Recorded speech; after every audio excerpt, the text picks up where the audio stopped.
மக்களுக்கு நல்லது பண்றதுக்கு அரசியலுக்கு வாங்கடா, கொள்ளை அடிக்கிறது, கொலை பண்றதுக்கு கூட அரசியலுக்கு.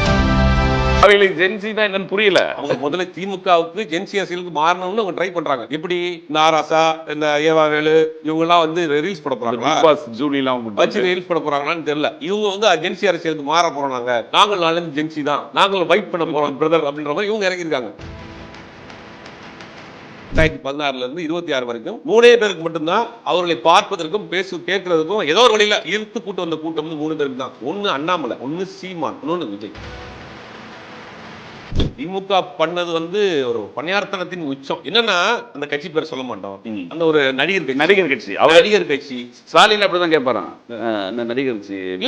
அவராவது முதலமைச்சர் அவர் அனுபவத்துக்கு கேட்கிறாருன்னு விட்டுருங்க. 2ஆம் கட்ட தலைவரே அந்த ஆட்டிடியூட் தான் காட்டுறது. அந்த நடிகர் கட்சி அவரெல்லாம் ஒரு கட்சி நடத்துறாராமே, அந்த கட்சி. அப்புறம் வந்து ஒரு ஏதோ ஒரு பேர்ல ஒரு கட்சி நடத்துறாங்க, என்ன பேருப்பா, அது பிரஸ் மீட்டில் நக்கல் பண்றது. இன்னைக்கு என்ன பண்ணுவீங்க, இதுல என்ன காமெடினா விஜய் அரசியலை நோக்கி பேசுறாங்கல்ல, அவங்களையும் சிறுமைப்படுத்த வச்சுட்டாங்க கட்சிகள். வெளி உலகம் தெரியாமையே ஒரு மாய உலகத்துல வச்சுருக்காங்க. இப்ப தெரிஞ்ச பிறகு அவர் ஐயோ அம்மான்னு கத்தி நீங்க வந்து புதுசா ஒருத்தர் வந்த கட்சியில தோத்து போயிட்டோமே அப்படின்னு நீங்க வந்து இது பண்றாங்க. அப்ப ரியாலிட்டியை நம்ம போன ஆட்கள் சொன்னாலுமே அதை ஏத்துக்கிற மனநிலை இப்ப வரைக்கும் இல்லை.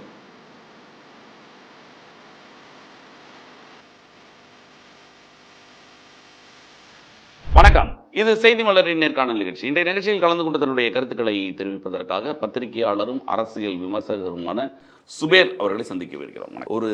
ஒருவருடைய வெற்றி ஒரு மாபெரும் 2 இயக்கங்களை வந்து சிதைச்சிற மாதிரி இருக்கு. இன்னைக்கு ஒரு கட்சியோட கூட்டணி முழுசா போச்சு, இன்னொரு கட்சியே போச்சு. இது இது ஒரு மாபெரும் வெற்றிலாம் கிடையாது. 108ங்கிறது ஒரு மெஜாரிட்டிக்கே சிக்கலானதாக இருந்தது. ஆனாலும் ஒரு 2 கூட்டணிகளையும் ஒரு கட்சியையும் பிளக்கிற மாதிரி ஆகிப்போச்சு. நீங்க எப்படி பாக்குறீங்க அதை? இல்லை, விஜய் வெற்றி யாருமே கணிக்கல. ஏன்னா நம்மளை பொறுத்த வரைக்கும் ஒரு 20% வாங்குவார். ரூரலில் சிட்டியில் வந்து ஒரு 35% வரைக்கும் போகும், ரூரலில் 20-25% வரைக்கும் போகும். ஒரே 1.25 கோடி ஓட்டு வரைக்கும் கன்ஃபார்மாக வாங்குவானுங்கிறது நம்ம மாதிரி ஆட்கள் கணித்தோம். ஆனால் இது இவ்வளோ பெரிய வெற்றியை கொடுப்பாங்கன்னு யாருமே கணிக்க முடியல. அது 1,70,00,000 பேர் ஓட்டு போட்டு இன்றைக்கி ஒரு ஆட்சி மாற்றத்தை ஏற்படுத்தியிருக்கிறாங்க. அது ஒரு பெரிய சாதனை தான். நம்ம எல்லாத்தையும் வந்து நம்ம வந்து அவர் அந்த இதில் பிரச்சாரம் பண்ணார், இன்ஸ்டாகிராமில் பிரச்சாரம் பண்ணார், மக்களை மயக்கிட்டாங்க, கவர்ச்சியை காட்டாங்க. ஏதோ ஒன்று தேர்தல் அரசியலை பொறுத்த வரைக்கும் ஒரு ஓட்டுனாலும் வெற்றி தோல்வி தான். ஜெயிச்சிட்டாரு, 1,70,00,000 பேர் வாக்களிச்சிட்டாங்க, 2 கட்சியையும் வீழ்த்திருக்காங்க. அப்படிங்கும் போது இதை முதல்ல மக்கள் கொடுத்த தீர்ப்பை ஏற்றுக்கணும். ஏதோ ஒரு விஷயத்துக்காக போட்டிருக்காங்க, 2 கட்சி நம்பாமல் பூசா வந்த கட்சியில் போட்டிருக்கிறாங்க. அப்படிங்கும்போது இந்த வெற்றி வந்து பல விஷயங்களை உடைச்சிருக்கு. ஒரு சாதிய கட்டமைப்பு உடைச்சிருக்கு, மத ரீதியான கட்டமைப்பு உடைச்சிருக்கு, பணத்தை உடைச்சிருக்கு, இந்த பாரம்பரிய அரசியலை உடைச்சிருக்கு, அடுக்குமொழி வசனங்களை உடைச்சிருக்கு, பழமைவாதம், கலாச்சாரம், அப்புறம் வந்துட்டு வரலாறுகளை பேசிட்டு இருந்த அரசியல் பூராத்தையும் தூக்கி போட்டு உடைச்சிட்டு எங்களுக்கு இவ்வளவுலாம் தேவையில்லை. ஷார்ட்டா 1 நிமிஷத்தை சொல்லுங்க, 1 மினிட்ல நீங்க எனக்கு கதை சொல்லுங்க. 1 நிமிடம் அந்த நடுவில் இந்த இவங்க கருத்து கணிப்புலாம் போடும்போது சொல்லுவாங்கல்ல, கருத்து கணிப்பு மற்றும் வந்து எத்தனை தொகுதி அலசல் போடுவாங்கல்ல. இந்த தொகுதியில் பார்த்தீங்கன்னா இந்த சமுதாயத்தில் சேர்ந்தவங்க அதிகமாக இருக்கு. இனி அப்படி பேசவே முடியாது, இந்த அப்படி பேசவே முடியாது. கொங்கு பகுதியில் ஒரு குறிப்பிட்ட சமூகம் அங்கே பெருசாக இருக்கு, ஒரே ஒரு தொகுதியில் மட்டும் சாம்பிள். அதில் என்ன ஆகுதுன்னா, அதுல வந்து அந்த பகுதியில் ஒரு 10 வீடு சேர்ந்த ஒரு சமூகம், அவர் ஒருத்தர் ஜெயிச்சிருக்கிறார். இத்தனைக்கு அதே சமூகத்தை சேர்ந்தவர் முதலமைச்சர் கண்டிப்பா நிற்கிறாரு. அவரை புறந்தள்ளிட்டு அங்க இருக்கக்கூடிய ஒரு சிறிய சமூகத்தை சேர்ந்த ஒருத்தரை வந்து சட்டமன்ற உறுப்பினர் பல டிஎம்கே காரங்க வீட்டிலேயே போட்டிருக்காங்க. ஒருத்தர் வெறும் 35,000 ரூபாய் செலவழிச்சிருக்காரு. கேண்டிடேட்டினுடைய மொத்த எலெக்ஷன் செலவு வந்து 35,000 ரூபாய். நமக்கு தெரிஞ்ச நண்பர் தான் அவரு. ஒரு தொகுதியில் நிற்கிறார். அவர் எவ்வளவு ஓட்டு வாங்கி தோத்து போயிட்டாரு, 50,000 ஓட்டு வாங்கியிருக்காரு. அவருடைய மொத்த செலவு ஒரு கடையில் வேலை செய்கிறார். அவர் 50,000 ஓட்டு வாங்கியிருக்காரு. 35,000 ரூபாய் தெரிஞ்சவங்க வாங்கிட்டு போய் வேலை செஞ்சிருக்காரு. அவர் ரிட்டர்ன் ஃபைல் பண்றப்ப 35,000 ரூபாய் தான் பண்ணியிருக்காரு. அதிகபட்சமாக யாராவது நண்பர்கள் செலவு பண்ணியிருப்பாங்க. இதுதான் ஒரு பெரிய ஒரு வெற்றி. பாதி கேண்டிடேட் செலவு பண்ணவே இல்லையே, செலவு பண்ணல. பாதி பேர் பிரச்சாரத்துக்கு போகல. அதுலதான் சொன்னேன், பிரச்சாரத்துக்கு கேண்டிடேட்டும் போல, கட்சி தலைவருக்கும் போல. ஆனா மக்கள் தானா போய். இதுதான் தப்பு. இந்த இடத்துல தான் அண்டர்ஸ்ட் பண்ணுவாங்க. பிரச்சாரம் பண்ணல. நம்ம என்ன நினைச்சிட்டு இருந்தோம் எல்லாருமே, பிரச்சாரம்னா வீட்டுக்கு போகணும், கும்பிடணும், நோட்டீஸ் கொடுக்கணும், ரோட்டை மறைச்சி மீட்டிங் போடணும், ஒரு 10 பேச்சாளரை கூட்டு வரணும், இது பேசணும், ஒரு பிரம்மாண்டத்தை காட்டணும், வாடகை காலை கூட்டு வந்து கூட்டத்தை காட்டணும், டிவியில லைவ் போடணும், இதுதான் பிரம்மாண்டம், இதுதான் தேர்தல் அரசியல் நினைச்சிருந்தோம். அப்படி கிடையாது. அதை தாண்டி உள்ளுக்குள்ள ஒரு அரசியல் இருக்கு. எல்லா வீட்டுக்குள்ளேயும் போயிட்டாரு.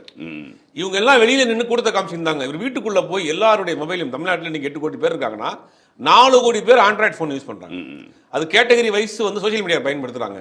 வயசானவங்க யூடியூப்ல பக்தி சம்பந்தமான விஷயங்கள் பார்க்குறாங்க, இன்னும் கொஞ்சம் பேர் வந்து அரசியல் பார்க்குறாங்க. இப்போ இந்த விஜய் அரசியலுக்கு வந்ததுக்கு பிறகு என்னதான் நடக்குதுன்னு எல்லாருமே அரசியல் பார்க்க ஆரம்பிச்சாங்க.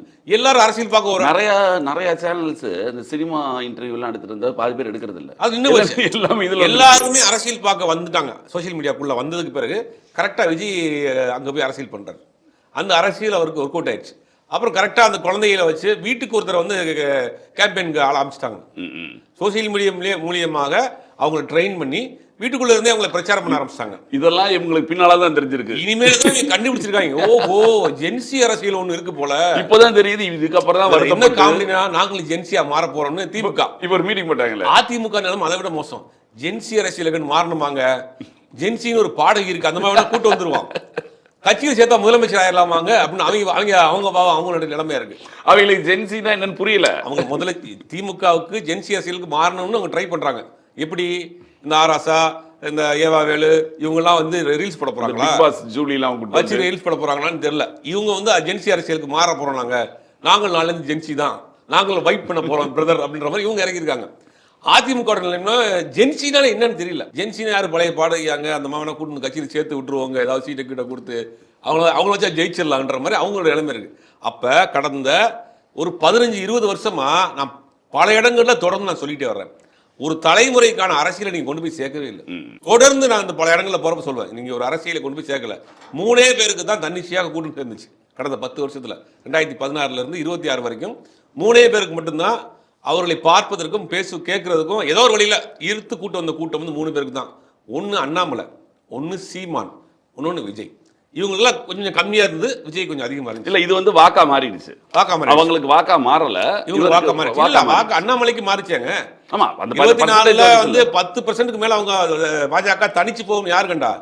அந்த யங்ஸ்டர்ஸ் கூட்டம் இருந்து இல்லையா, அது ஃபுல்லாவே அண்ணாமலை பக்கம் வந்துருச்சு. ஆனா அண்ணாமலை அங்க டம்மி பண்ண பிறகு, விஜய் வந்ததுக்கு பிறகு அந்த கூட்டம் சோர்வா இருந்த கூட்டம் அங்க போயிடுச்சு. அப்படியும் அண்ணாமலையின் ஆதரவாளராக பல பேர் இன்னைக்கு வந்து விஜய் கட்சிக்கு போயிட்டாங்க. ஏடிஎம்கேல இருந்த பாதி ஓட்டு தாவேக்கு போயிருக்கு, திமுக இருந்து போயிருக்கு, விசிகால இருந்து போயிருக்கு, அண்ணாமலை ஆதரவாளராக இருந்த பாஜக இருந்தவங்க போயிருக்காங்க. பல பேர் எல்லாரையும் பிரிச்சிருக்காங்க. அப்ப ஒரு ஒரு லேக் இருந்தது. அதாவது ஒரு ஆளும் கட்சிக்கு மேல் உள்ள குற்றச்சாட்டுகளை வலுவா பேசுறதுக்கு யார்கிட்டையுமே அங்க ஒரு தளம் இல்லாம இருந்துச்சு. அது விஜய் வந்து பேசினாரு.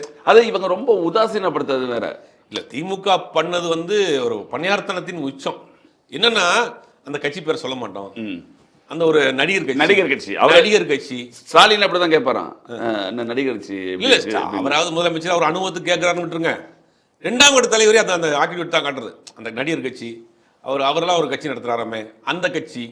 அப்புறம் வந்து ஒரு பேர்ல ஒரு கட்சி நடத்துறாங்களா, என்ன பேருப்பா, அது பிரஸ் மீட்ல நக்கல் பண்றது. இன்னைக்கு என்ன பண்ணுவீங்க, இதுல என்ன காமெடினா, விஜய் அரசியலை நோக்கி பேசுறாங்கல்ல, அவங்களையும் சிறுமைப்படுத்த வச்சுட்டாங்க கட்சியில. விஜய் அரசியல் வந்து பேசுறவங்க, விஜய் அரசியலுக்கு கவுண்டர் கொடுக்குற ஆட்களை என்ன பண்ணாங்கன்னா, அவங்களையும் வந்து அங்க வந்து என்ன, இந்த பசங்களாம் விஜய் அரசியல் பேசுற பசங்கப்பா, இவங்களாம் நம்ம கவுண்டர் கொடுக்கூடாது, இவங்க மேடையில் ஏற்றக்கூடாது. இப்படி அங்க ஒரு தீண்டாமை இருந்துச்சு திமுகவில். நேரடியாக நானே பாதிக்கப்பட்டேன்னு சொல்றேனே, அதான் சொல்றேன். நானே பாதிக்கப்பட்டேன்னு சொல்றேன். அவனை கூப்பிடாதீங்க. யாரு திமுக ஆதரவாக நம்ம பேச போறோம்னு தெரியும் ஓரளவுக்கு. திமுக இருக்க ஆட்கள் என்ன பண்ணானுங்க, அவன் கூப்பிடாங்க, அவன் விஜய் அரசியல் பேசுற பையன். நம்புவீங்களா யாராவது? இதெல்லாம் நடந்துச்சு. உங்களுக்கு ஒரு பேரே வச்சிருந்தாங்க திமுக, சொம்புன்னு வச்சிருந்தாங்க. ஆனா திமுகக்குள்ள நம்ம ஒதுக்கி வச்சிருந்தாங்க. கூப்பிடாதீங்க. எத்தனை நிகழ்ச்சி இருக்கு, அவர் வந்தா நான் வர மாட்டேன்னு சொல்லிருக்காங்க தெரியுமா உங்களுக்கு. தொலைக்காட்சி விவாதங்களுக்கு அவர் கூப்பிடாதீங்க. ஏன் நீங்க விஜய் சம்பந்தம் மட்டும் தான் அவங்க பேசுவாங்க. அவங்களாம் சின்ன பசங்க, அரசியல் தெரியாதுங்க. விஜய் பத்தி பேசுற இடத்துல நம்ம உட்காரக்கூடாதுங்க. இன்னைக்கு என்ன பண்ணுவ, 5 வருஷம் நீ சொல்லித்தான். ஆமா, 5 வருஷம் எதிர்த்து அரசியல் படித்தான். ஒரு ஞாபகம் இருக்கா உங்களுக்கு, ஒரு 4 மாசம் 5 மாசத்துக்கு முன்னாடி பிரஸ் மீட்ல அவர் உடல் மொழி எப்படி இருந்துச்சு, யாரு ஆராசா நேத்து உட்கார்ந்து நீ பேசுறீங்க, பதில் சொல்ல வேண்டிய கட்டாயம் வந்துருச்சுல. நானே கேட்கிறேன், அவங்க கட்சியில ஆர்எஸ் பறையை தவிர யாரே கிடையாதா, ஆளே கிடையாதா? எத்தனை பேர் இருக்காங்க? விஜய்க்கு பதில் சொல்றதா, அது எப்படி சொல்றாங்க, விஜய் பேசி 2 நாள் கழிச்சு முடிஞ்ச பிறகு தூங்கி எந்திரிச்சு சாயங்காலம் போல டிஃபன் சாப்பிட்டு வந்து அப்படியே சேர்ல உட்காந்துக்கிட்டு அது அப்படியே அடுக்கு மொழி பழைய வரலாறுகள் பேசுறது, புள்ளி விவரம் பேசுறது யாருக்கு வேணும்? இன்னைக்கு உங்க மேல ஒரு குற்றச்சாட்டு வைக்கிறாருன்னா அதே ஸ்பீடோட சொல்றதுக்கு உங்க கட்சியில் இளைஞர்களே கிடையாதா? யங்ஸ்டர்ஸ் யாருமே இல்லையா? இதுக்கு உதயநிதியை பற்றி கொடுத்துருக்கலாமே. உதயநிதி நல்லா பேசுறாரு, கொடுத்துருக்கலாமே. ஏன்னா உதயநிதியே அங்க வர முடியாது. என்ன சட்டமன்றத்தில் பேசுறாங்க உதயநிதி, எதிர்கட்சி தலைவரா உதயநிதி ரொம்ப ஆணித்தரமா பேசுறாரு. உதயநிதி சட்டமன்றத்தில் முதலமைச்சர் ஸ்டாலின் உட்கார வச்சுக்கிட்டு, விஜய் உட்கார வச்சுக்கிட்டு பேசுறாரு. பேசி முடிச்சுட்டு வந்தோடனே அன்றைக்கி அந்த செய்தி பூரா சோஷியல் மீடியாவிலாம் உதயநிதி பேசின விஷயங்கள் பரபரப்பாக போய்கிட்டே இருக்கு. அன்றைக்கி முழுவதும் அதான் அன்றைக்கி ஹாட் நியூஸு. என்ன பண்ணுறாரு முன்னாள் முதலமைச்சர் திமுகவினுடைய தலைவர், ஐயோ உதயநிதி பேர் போது நான் எதுக்கு இருக்கேன், நான் ஒரு அறிக்கை கொடு சாயங்காலம் பையன் பேர் வந்துடக்கூடாது நானும் இருக்கிறேன்னு சாயங்காலம் இவரு அறிக்கை கொடுக்குறாரு. அது ரெண்டு குலாப்ஸ் ஆகி உதயநிதி பேசின பேச்சு சாயங்காலம் ஆஃப் ஆயிடுச்சு. அப்படியே ராத்திரி விஜய் அதுக்கு பதில் சொல்லிட்டாரு. பதில் சொல்லணும்னா விஜயோட பேச்சு வந்துருச்சு. அப்ப ஒரு நரேஷனை கூட உங்களால செட் பண்ண முடியலையா? ஒரு யங்ஸ்டர் ஒரு உதயநிதி வர உதய் விஜய்ங்கிற சட்டமன்றம் வந்து ஒரு ஜாலியா போகுது, ஒரு ஆரோக்கியமா போகுது. இவரை பிடிச்சவங்க அவரை கொண்டாடுறாங்க, அவரை பிடிச்சவங்களை கொண்டாடுறாங்க. உதயநிதியுடைய ஸ்பீச் உண்மையிலேயே ஓரளவுக்கு மெச்சூர்டா தான் இருக்கு. ஆனா நீங்க அவரே விட மாட்டேங்கிறீங்களா? சரி, இதே இது அதிகார போட்டிங்கிறது அந்த இடத்துல உள்ளுக்குள்ளே மேல்மட்டத்தில் இருந்து நீங்க அடிமட்டம் வரைக்கும் இருக்கு. ஒரு சாதாரணமான ஒரு உள்ள அங்க உடைச்சு போயிட முடியாது. அப்ப நீங்க எப்படி கட்சி வளரும்? காந்தியோட வேலூர்ல காந்தியோட பையனுக்கு சீட்டை கொடுத்து காந்திக்கு பிரச்சனை என்ன? ஆமா, வீட்டுல படுத்துக்கிட்டாரு, நான் பிரச்சாரத்துக்கு வர மாட்டேன்னு. டி நகர்ல ஒரு தொகுதி சொந்த அண்ணன் சீட் கொடுத்தாரு, தம்பி கட்சி விட்டு சிட்டிங் எம்எல்ஏ விலகி போயிட்டாரு, அன்பழகன் தம்பி. இந்த மாதிரி உள்ளுக்குள்ள பிரச்சனை.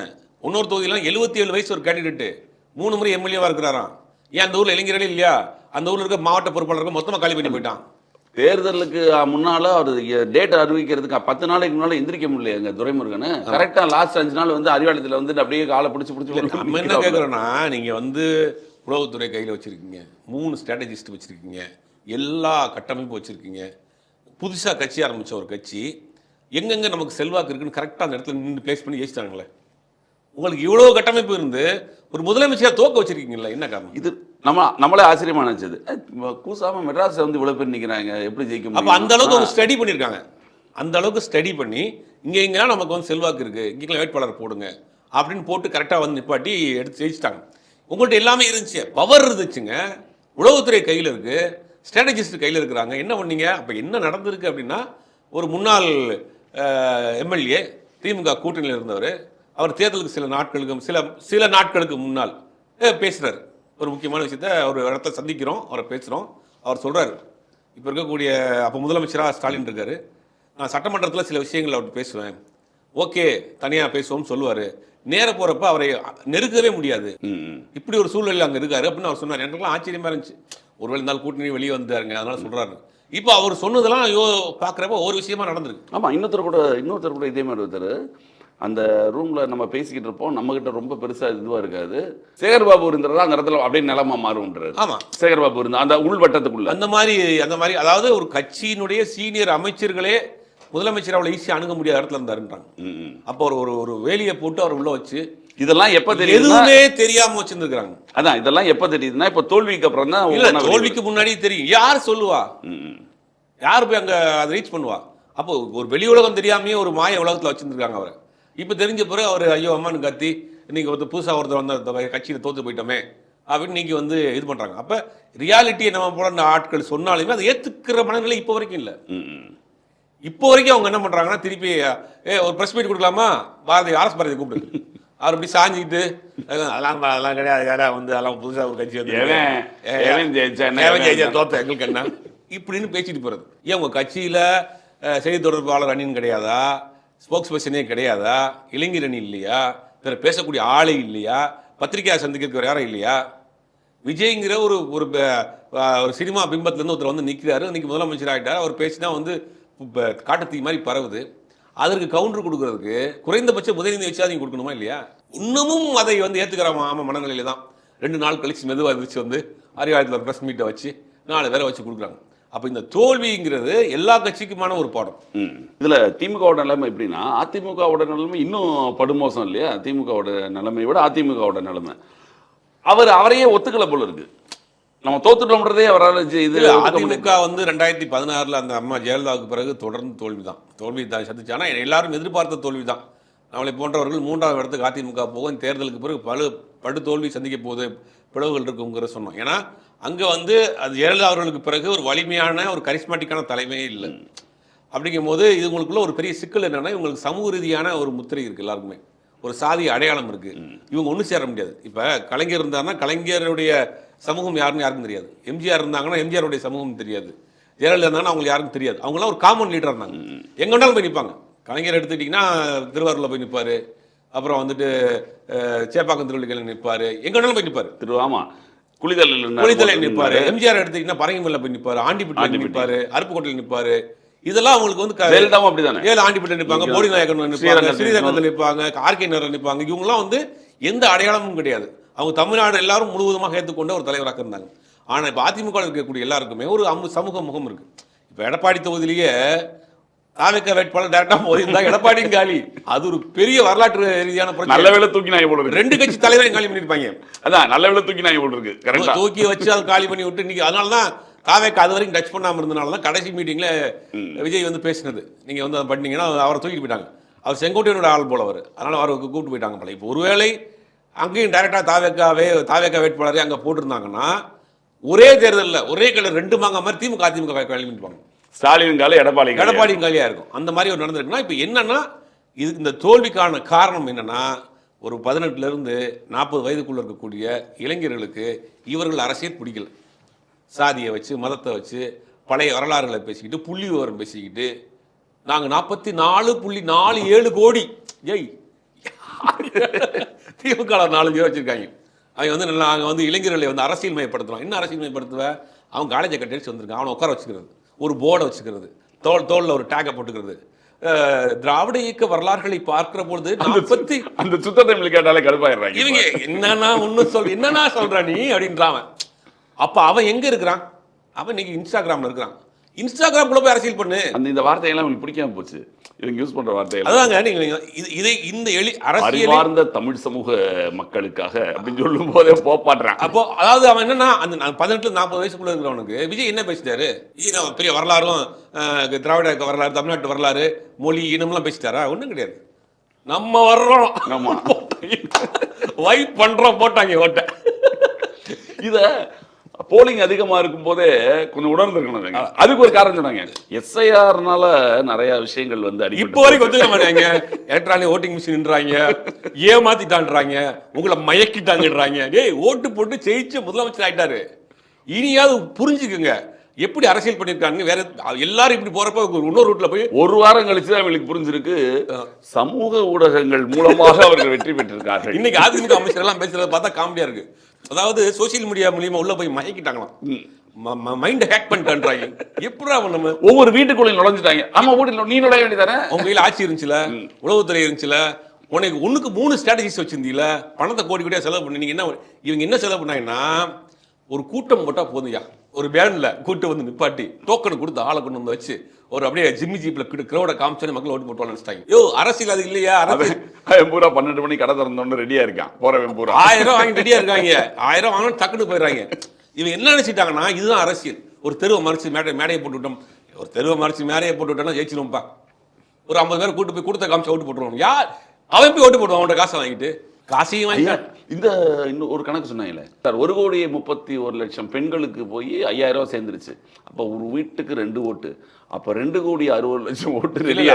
அதுல ஒரு டிராபேக் என்னன்னா, மொத்தம் 2.5 கோடி ஓட்டு, 2.5 கோடி ரேஷன் கார்டு இருக்கு தமிழ்நாட்டில். 2.5 கோடி ரேஷன் கார்டில் 1,30,00,000 பேருக்கு போட்டிருக்காங்க. இந்த 1,30,00,000 போட்டாங்கல்ல, மிச்சம் இருக்கக்கூடிய 1,30,00,000 பேருக்கு 1,40,00,000 பேர் தகுதி இல்லாதவர்கள். இப்போ என்னன்னா, ஒரு காம்பவுண்டுக்குள்ள ஒரு வீட்டுக்கு 5000 ரூபாய் போயிருக்கு, ஒரு வீட்டுக்கு 5000 ரூபாய் போல. இது அப்படியே ஆப்போசிட்டா மாறிடுச்சு. இந்த 5000 ரூபாய் போட்டது தோல்விக்கான ஒரு காரணங்கள் அது ஒண்ணு. என்னன்னா, 1 கோடி பேர் ஓட்டு போடலங்க, அவன் எதிராக ஓட்டு போட்டான். உனக்கு நான் போடவே மாட்டேன், எடுத்து வீட்டுக்காரன் 5000 கொடுத்துருக்கு, எனக்கு கொடுக்க மாட்டேங்கிறேன் அப்படின்னு மாற்றி போட்டாங்க. இதுவே வந்து தப்பான.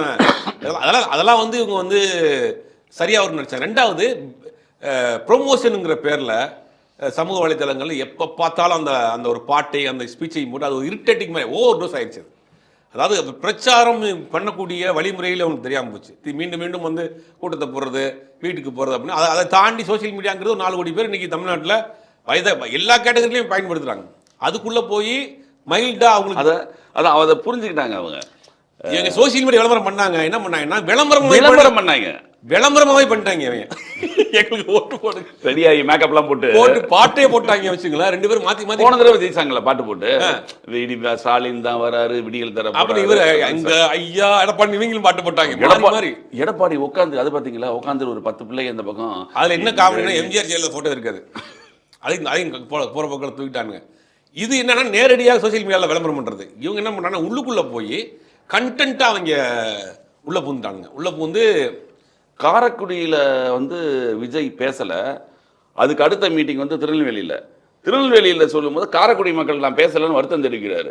எதுக்குடா இங்க வருத்தம் தெரிவிக்கிறான்னா காரைக்குடிலையும் பாக்குறான், டிவில எல்லா இடத்துலயும். அதை புரிஞ்சுட்டாங்க, கிண்டல் பண்ணான்.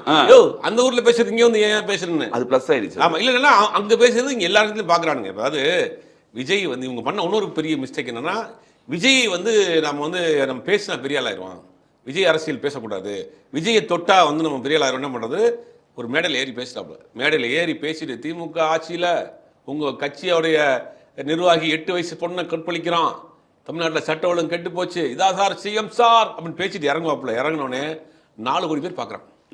தீயா பரவுது அந்த செய்தி. அதுக்கு என்னென்னா நம்மள மாதிரி ஆட்கள் எங்கே அங்கே போகிறப்ப டிபேட் போகிறப்ப அதெல்லாம் கலெக்ட் பண்ணி கொண்டு போய் நம்ம போய் பேச வச்சுங்க. திமுக பேச ஒருத்தர் வந்திருப்பார். அதெல்லாம் வந்துங்க அதில் நம்ம எப்பயோ பார்த்துருக்கோம். இது மாதிரிலாம் வந்து விஜயகாந்த் வராத கூட்டமா சிரஞ்சி இப்படியே பேசி அதுக்கு பதில் சொல்கிறதே கிடையாது. அதுக்கு பதில் சொல்லாமல் நம்ம சொல்கிறோம், ஐயோ இது காட்டு தீ மாதிரி பரவி போயிட்டு இருக்கு, 4 கோடி பேர் பார்த்துக்கிட்டே இருக்கிறான், ஒவ்வொருத்தரும் கட் பண்ணி போடுறான். லைவ் ஓடுறப்பே கிட்டத்தட்ட ஒரு 1000கணக்கான பேர் பார்த்துட்டு இருக்கான். மீட்டிங் லைவ்ல வீட்டில எல்லாம் பார்க்குறான். நீங்கள் ஆட்டோவில் வந்து சோஷியல் மீடியா ஆட்டோவில் ஃபோனில் ஃபுல்லாக பார்க்குறான். திருச்சி போய்கிட்டு இருக்குங்க ட்ரெயினில். அன்னைக்கு விஜய் பேசுறதுக்கு விக்ரம் ஏதோ ஒரு ஊருக்கு போகிறப்போ போயிட்டு இருக்கேன். எனக்கு ஃபோன் பண்ணிகிட்டே இருக்கிறாங்க பேசுறதுக்கு. ஆனால் இங்கே அங்கே போகிற வரைக்கும் அந்த ட்ரெயின் கம்பார்ட்மெண்ட் முழுவதும் இதுதான் கேட்டாங்க. இந்த கொய்யாப்பழம் வைக்கிறவன் டீ வைக்கிறவன் கூட கேட்டுகிட்டே தான் வர்றான். அவள் பார்க்குறப்ப சரி இதுக்கு நீ கவுண்டர் என்ன கொடுத்துக்கணும், ஓகே வருது அவர் பண்ணுறாரு, இது கவுண்டர் என்ன கொடுத்துருக்கணும், நீ இதுக்கு ஈக்குவலாக கவுண்டர் கொடுக்கணும்ல. அரசியல் இல்லை கூட்டம் இல்லைங்க, அந்த அந்த வைக்கக்கூடிய குற்றச்சாட்டுக்கே பதில் சொல்றது இல்லை. அது புரியலை இவங்களுக்கு, முதல்ல புரியலை, அதை வந்து அவங்க ஏற்றுக்கல. இது வந்து பெரிய விஷயம் இப்போ வரைக்கும் ஏற்றுக்கல. இப்போ இன்னைக்கு முதலமைச்சர் ஆகிட்டார் விஜய், பேசுகிறாரு. விஜய் பேசுறதுல நிறைய கருத்து வேறுபாடு இருக்குன்னு வச்சுங்களேன். இன்றைக்கும் போய்கிட்டு தோற்று போன ஒரு கட்சியை போயிட்டு அதான் காரணம்னு சொல்கிறது வந்து இது வந்து ஏற்றுக்கிற முடியாத ஒரு விஷயம். இன்றைக்கி போன ஆட்சியில் நடந்தது தான் எல்லாத்துக்கும் காரணம், திமுக தான் காரணம்ன்றார். ஏமலை பழைய தூக்கி போறீங்கன்னா நீங்கள் தானே சிஎம். இப்போ திருச்சியில் பேசுகிறாரு, சட்டவளம் கட்டு போச்சு ஏமலை பழைய தூக்கி போடுறீங்க, நீ தான் ஏன் சிஎம் அப்படின்னு அந்த ஆள் சொல்ல வேண்டியதாக இருக்குது. இதுக்கு இவங்க பதில் சொல்லுவாங்கன்னு பார்த்தா 2 நாள் கழிச்சு யாரை வச்சு பேசலாம், இருக்கிறதுக்காக அரசு பாரதி அரசு பாரதியும் கருத்துக்களை அளவுக்கு விடுவார். அவர் பேச வந்து வேற மாதிரி தான் போகுது, அதை புரிஞ்சுக்கிறாம திருப்பி கொண்டு உட்கார வைக்கிறாங்க. அப்ப விஜய்க்கு கவுண்டர் கொடுக்கக்கூடிய ஆளாக தான் ஒன்று நீங்க உதயநிதியை பேச வைக்கணும், இல்ல வேற கட்சி இருக்கக்கூடிய யாரோ யங்ஸ்டர்ஸை வச்சு பேச வைக்கணும். அவங்களையுமே எப்படி ட்ரெயின் பண்ணி வச்சிருக்காங்கன்னு வச்சுக்கோங்க. பேசக்கூடிய பேச்சாளர் ட்ரைனிங் எப்படி பண்ணி வச்சிருக்காங்கன்னா, அவங்களும் 1970களில் ராபின்சன் பூங்காவிலே அவன் எந்திரிச்சு போயிடுவானுங்க. எடுத்தோன்னே அப்படி தான் ஆரம்பிக்கிறாங்க. அவங்களுக்கு ட்ரெயின் பண்றது எப்படி தான் பண்றாங்க. அதான் இந்த யங்ஸ்டர்ஸோட இது இன்னும் புரியல. ஒன்றும் புரியாம என்ன பண்றாங்கன்னா, இது பேச போறாங்க இல்லை புது இளம் பேச்சாளர்கள், நம்ம இப்படிலாம் பேசினா தான் நம்மளை வந்து அறிவாளி நினைப்பாங்க போல, நம்மளும் இப்படி பேசி தொலைஞ்சிடும் விடு. 1970 ராபின்சன் பூங்காவிலே அண்ணா கட்சி ஆரம்பித்த போது என்ன செய்தார் அப்படின்றாங்க. இது இப்படி நீட்டி முளைக்கி பேசுறதுக்கு 1/2 மணி நேரம் ஆகி போதும், எந்திரிச்சு போயிடறான். அங்க விஜய் 20 நிமிஷம் தான் பேசுறாரு. விஜய் 20 நிமிஷம் பேசுறாரு, யாரும் பேசுறது கிடையாது. அவர் பிளாஸ்ட் பண்றாரு, வந்து பாட்டு பண்றாரு, பாட்டு பாடுறாரு, அதோட முடிச்சுட்டு போயிடறாப்புல. அப்ப அவனுடைய அதாவது இங்க எல்லாருமே அப்படி பேச வேணாம். திமுகவில் அறிவு சார்ந்து பேசக்கூடிய ஆட்கள் அறிவு சார்ந்து பேசுங்க. இந்த இளைஞர்களை கவர்ந்து எடுக்கிற மாதிரியான வழிமுறைகளை நீங்க பேசணும்ல. அவங்களையும் திருப்பி அதே அந்த இளைஞர்கள் கூட்டத்தையும் அதே மாதிரி மோல்டு பண்றது. சரி, விஜய்க்கு கவுண்டர் கொடுக்குறவங்க பார்த்துட்டீங்கன்னா அவங்கள வந்து ஒதுக்குறது. விஜய் கவுண்டர் கொடுக்குறானா, விஜய் அரசியல் பேசுறானா, இவனை கூப்பிடாதீங்க, இவனை தள்ளி விடுங்க, மேடையில் ஏற்றாதீங்க, இந்த வேலையும் பண்றது. இப்போ என்ன பண்ணீங்க, மிகப்பெரிய ஒரு தோல்வியை கொடுத்து விட்டானுங்க. அப்போ இனிமேலும் இருந்த போது அப்படின்னா ஒன்றும் கிடையாது. திருப்பியும் ஆர்எஸ் பாரதி, ஆசா, திருப்பி அதே மீட்டிங்கு, அதுக்கு ஃபயர் விடுறது, மாற்றி பொழுந்துக்கிறது. இதில் என்ன ஆக்கப்பூர்வமான நீ அரசியலுங்கிறது ஒரு 18லேருந்து 40 வயசுக்குள்ள இருக்கவங்க தான் மிகப்பெரிய ஒரு ஓட் பேங்காக இருக்க போகுது. இப்போ அவர்களை கவர்ந்து இழுக்கிறதுக்கு நீங்கள் என்ன செய்ய போறீங்க? அதே 2 கட்சிகளுமே நீங்க திமுகவே இப்படின்னா அதிமுக படுமோசமா இருக்கு. அதிமுக அவங்க இதை பத்தி யோசிக்கவே இல்லை போல இருக்கு. இல்லை என்ன செய்யணும்னு நமக்கு தெரியாமல் இருக்கிறாங்க. இப்போ நீங்கள் நாளைக்கு திமுக அதிமுக இருக்கக்கூடிய ஒரு தலைவர்களை காசு கொடுக்காம எந்த கூட்டத்தையும் சேர்க்க முடியும். ஆனால் விஜய்க்கு அப்படி கிடையாது. பார்க்கறதுக்கு அண்ணாமலைக்கு கிடையாது, சீமானுக்கு கிடையாது. சீமான் போய் நின்னார்னா ஏதோ குறைவான கூட்டம் கூட அவரை பார்க்கறதுக்கு பேசுறதுக்கு வருது, அண்ணாமலையை பார்க்கறதுக்கு பேசுறதுக்கு வரும். விஜய்க்கு ஒரு பெரும் கூட்டம் வருது. ஆனால் மற்ற கட்சியில் யாரும் வர்றாங்களா? அப்படி காசை கொடுத்தா கூட்டு வரீங்க. இது யாரை ஏமாத்துறதுக்கான வேலை இது? ஆமாக்கா, நான் இவர் கரூருக்கு அப்புறம் இன்னொரு இடத்துல நடத்துறாங்க, போட்டியாக நடத்துறாங்கல்ல இளைஞர் 1.5 லட்சம் பேர் சேர்ந்துட்டாங்க. அது நிர்வாகிகளுடைய மண்டல மாநாடு, அதுல நிர்வாகிகள் உள்ள கூட்டம் தான் அது. அதுல வந்து இது கிடையாது. இல்ல அதுக்கப்புறம் நம்ம இளைஞர்கள் மாநாடு நடத்தும் போதெல்லாம் இவங்க அமௌண்ட் கொடுத்தாலும் கூட்டு வராங்க. எல்லா கட்சியிலுமே தான் பண்றாங்க. கட்சி காசு கொடுக்காம சேர்ற கூட்டம் 3 கட்சிக்கு தான். அதுதான் வேற யாரும் கிடையாது. அண்ணாமலைக்கும் விஜய்க்கு என்ன அவங்களுக்கு 2 பேர் ஓட்டா மாறல, இவருக்கு ஓட்டா மாறிடுச்சு. ஓட்டா மாறாம போயிருந்தாலும் நம்மளும் வேற மாதிரி தான் பேசிருப்பாங்க. இவ்வளவு கூட்டம் சேர்ந்து ஓட்டு போடல. இல்ல ஆனா நம்ம முதல்ல நம்பல, இன்னொன்னு இது சரியா வராதுன்னு நினைச்சது. ஆனா சரியானதுக்கு அப்புறம் ஒத்துக்கணும்ல. மக்கள் கணிக்கல, ரைட்டு, மக்கள் கணிக்கல. நம்மளை பொறுத்தவரைக்கும் ஆனால் தெளிவாக பண்ணாங்க. நான் வந்து கிட்டத்தட்ட 1 கோடி ஓட்டுக்கு மேலே வாங்குவார் விஜய். 25% ரூரல், சிட்டியில் 35% வாங்குவார்னு அடிச்சு சொன்னேன். தேர்தல் வாக்குப்பதிவுக்கு முன்னாடி சொல்லிட்டேன். வாக்குப்பதிவுக்கு முன்னாடி அது நான் சீட்டா அவ்வளோ கன்வெர்ட் ஆகும், சீட்டா கன்வெர்ட் ஆகலங்கிறது நமக்கு குழப்பமா இருந்துச்சு. கன்ஃபார்ம் ஆகுமா, சீட்டா கன்வெர்ட் ஆகுமாங்கிறது குழப்பமா இருந்துச்சு. ஆனால் 1 கோடி ஓட்டு வாங்குவாருங்கிறது உறுதியாக நான் சொன்னேன். தேர்தலுக்கு முன்னாடியே சொல்லிட்டேன். தேர்தலுக்கு பிறகு, வாக்குப்பதிவுக்கு பிறகு சென்னையில் பல இடங்களில் ஜெயிக்க போகிறாங்க, அது குறிப்பாக எக்மோரில் ஜெயிக்க போகிறாருங்கிறதெல்லாம் உறுதியாகவே சொன்னோம். அப்போ கூட அவங்க ஏற்றுக்கல. இதெல்லாம் சும்மா ஏதாவது இவனுக்கு என்ன தெரியும், இவர் பெரிய இதை அவர் அப்படின்ற மாதிரிலாம் பேசிட்டு போனாங்க. கீழே கமெண்ட்ல திட்டினான்னு வச்சுங்க. ஆனால் அதை தாண்டி நம்ம எதிர்பார்க்காத ஒரு மேஜிக் நடந்து போச்சு. 1,70,00,000 பேருங்கிறது ஒரு பெரிய விஷயம் தான். அதை நம்ம ஒத்துக்கணும்ல. நம்ம ஒரு கணிப்பு கணிச்சு நாங்கள் என்ன பண்ணோம்னா, எலெக்ஷனுக்கு பிறகு, வாக்குப்பதிவுக்கு பிறகு தமிழ்நாட்டில் இருக்கக்கூடிய எல்லா பூத்தில் இருக்கக்கூடிய பூத் ஏஜென்ட்டை நாங்கள் வந்து கிராஸ் செக் பண்ணோம். எவ்வளோ விழுந்திருக்கு ஓட்டு. இப்போ அவங்களுக்கு தெரியுமா ஓரளவுக்கு 100 ஓட்டுன்னு ஒரு கால்குலேட் பண்ணோம். ஒரு பூத்துக்கு 75,000 பூத் இருந்துச்சு. ஒரு பூத்துக்கு 100 ஓட்டு அப்படிங்கும் போது 75 லட்சம் ஓட்டு. ஆனால் அதை தாண்டி ஒரு போஸ்டல் ஓட்டு, அந்த ஓட்டு, இந்த ஓட்டுலாம் சேர்த்து 1 கோடி ஓட்டுக்கு குறையாது அப்படின்னு நினச்சோம். ஆனால் அது என்ன நடந்துச்சுன்னா 1,70,00,000 மாறிடுச்சு. அங்கே என்னன்னா அப்படி ஏன் மாறிச்சுங்கிறதுக்கு காரணம் சொல்கிறேன். 24 தொகுதியில் வெறும் 2000 ஓட்டு. அது 24 தொகுதியில் 2000க்குள்ள 100, 200, 50, 1, 10, 500, 300ன்னு 24 தொகுதி. இப்போ அந்த 24 தொகுதி நீங்கள் லெஸ் பண்ணிட்டு பார்த்தீங்கன்னா நம்ம எடுத்த அந்த 1 கோடிக்கு மேலேங்கிற 1.25 கோடி ஓட்டுங்கிறது சரியாக இருந்திருக்கும். அப்போ 24 தொகுதியை பொறுத்த வரைக்கும் 2000 ஓட்டுக்குள்ளே மாறி இருந்துச்சுன்னு வச்சுங்க. திமுக வந்து மைனாரிட்டி கவர்மெண்ட்டாக வந்திருக்கும். 24 அங்கே போயிருந்துச்சுன்னா இது 180, 108, 105ங்கிற மாதிரி அங்கே திமுக அங்கே போயிருக்கும். இவங்க ஒரு 70, 80 வந்து தாவேக்க எதிர்கட்சியாக வந்திருக்கும். ஆக வந்து தாவேக்க ஒரு வலுவான கட்சியாக உருவாயிட்டு இருக்குங்கிறத நம்ம பிளான் பண்ணி தான் சொன்னோம். ஆனால் அது இவ்வளோ பெரிய தனிப்பெரும்பான்மையான கட்சியாக வருங்கிறது இப்போ வந்த பிறகு தெரியுது. கவுண்டிங் அன்னைக்கு விவாதத்துக்கு தாவேக்காவை சேர்ந்த யாருமே வரல. ஆமாம், அவங்களுக்கு நம்பிக்கை இல்லை. 11 மணிக்கு தான் நமக்கு தெரிஞ்சிச்சு. அதில் காலையிலாம் நான் வந்து ஒரு 8, 8:30க்கெல்லாம் மாலை முரசில் உட்காந்துருக்கேன். அப்போ தாவேக்கா சார்பில் யாருமே வரல. அவனு கேட்குறாங்க கூட வந்தவங்கள்ட்ட, எங்கள் தாவேக்காரன்னு இல்லை யாரையும் போகலான்னு இருக்காங்க போல. அவங்களுக்கே அது வந்து ஒரு பெருசாக நம்பிக்கையை கொடுக்கல. அவங்க தேர்தலுக்கு முன்னாடியும் பல இடத்துக்கு வரல. ஆனால் அதுக்கு பிறகு பார்த்தீங்கன்னா இப்போ வரைக்கும் வர்றதில்ல. ஆனால் அவங்க அப்படியே சைலண்டாக இருக்காங்க. இது ஒரு ரெண்டு கட்சிகள் மீது தமிழ்நாட்டு மக்கள் உள்ள வெறுப்பு தான். ஏன்னா அவங்க வந்து ஒரு குறிப்பிட்ட 18லேருந்து 40 வயதுக்குள்ள இருக்கக்கூடிய ஒரு இளைஞர்களுக்கு அவர்களுக்கான அரசியலை அவர்களுடைய தளத்தில் அவர்களுக்கு புரிகிற மாதிரி கொண்டு போய் சேர்க்க தவறியதன் விளைவு பூசா அவர் வந்தோடனே அந்த பக்கம் ஷிஃப்ட் ஆகிட்டாங்க. மிக்க நன்றி. தமிழ்நாடு போல அரசியல் சூழல் மற்றும் 2 திராவிட கட்சிகள் எந்த நிலைமைக்கு வந்தது, இதை பற்றி விவாதிக்க மிக்க நன்றி. நிகழ்ச்சியில் கலந்து கொண்டு தங்கள் மேலான கருத்துக்களை தெரிவித்தது.